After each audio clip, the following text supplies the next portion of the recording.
Once upon a time, there was a king that ruled over a place called Teluk Dalam. His name is Simangolong. The king has a very beautiful daughter, of course not like me because I'm a guy, called Sri Pandan.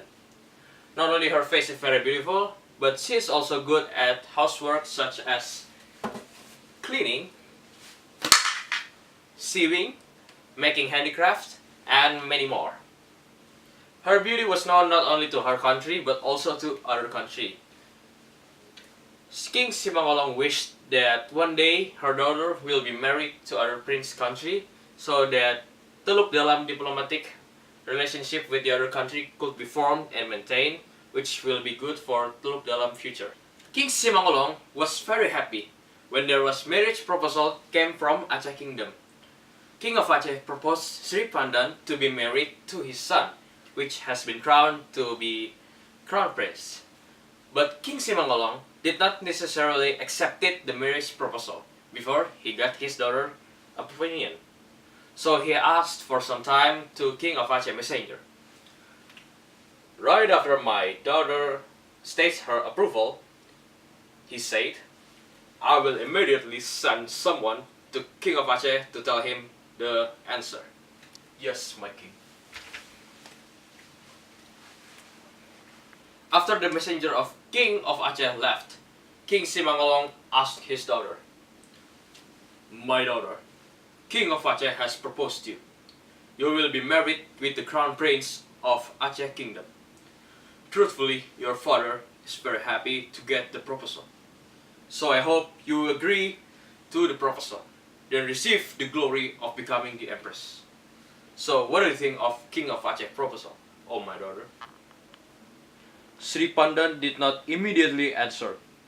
She lowered her face. Tears started to roll down from her eyes. King Simangolong was confused by her daughter's response.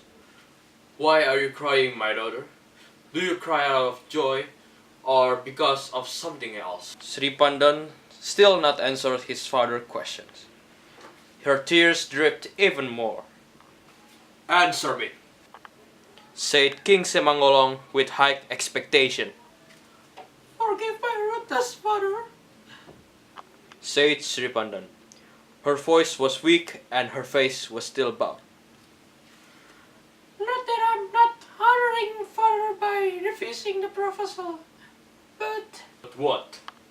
With a stammered voice, Sri Pandan explained. She actually has a relationship with a young man and they had already promised each other. Who is that young man?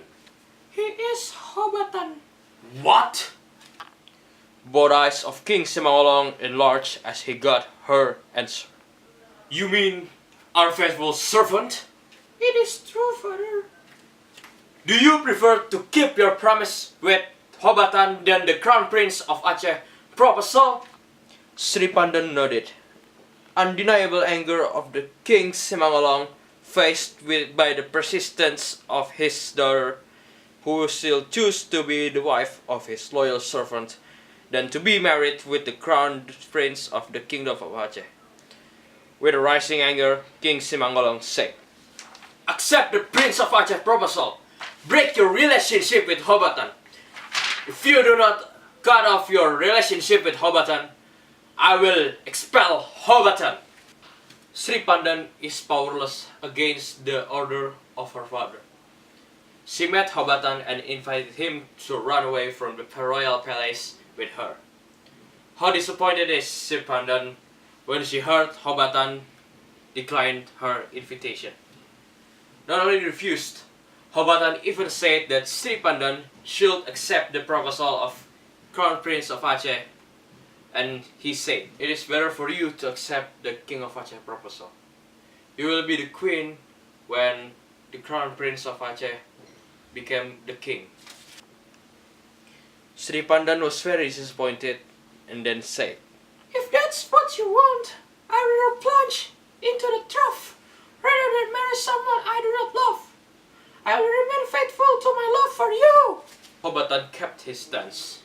He suggested her to undo her strange plan and would be better to accept the proposal of Crown Prince of Kingdom of Aceh. Sri Pandan became more disappointed. That very day, she packed up, brought some of her clothes. She also took all of her jewelry that made out of gold. With a steady step, she left the royal palace and headed down to Asahan's river trough. Arriving at the trough, Sri Pandan threw her luggage into the trough. All gold, clothing, and jewelry that she brought fell to the trough. Soon, Sri Pandan also said, "There will be no more beautiful woman in this kingdom!" As soon as she said that, Sri Pandan then threw herself into the trough, bringing her love and loyalty. Big thrill swept through the royal palace as King Simangolong and the Empress could not find Sri Pandan. King Simangolong deeply regretted his action. King Simangolong, with the accompaniment of the soldiers, immediately headed down to River Asahan. The soldiers swiftly went down to the trough, but after repeated driving and searching, Sri Pandan could not be found.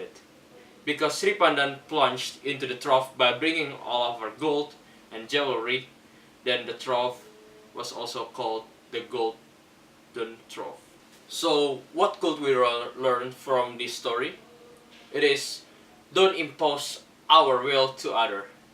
Something that is good for us doesn't mean it's also good to others. Respect other people's will and desire.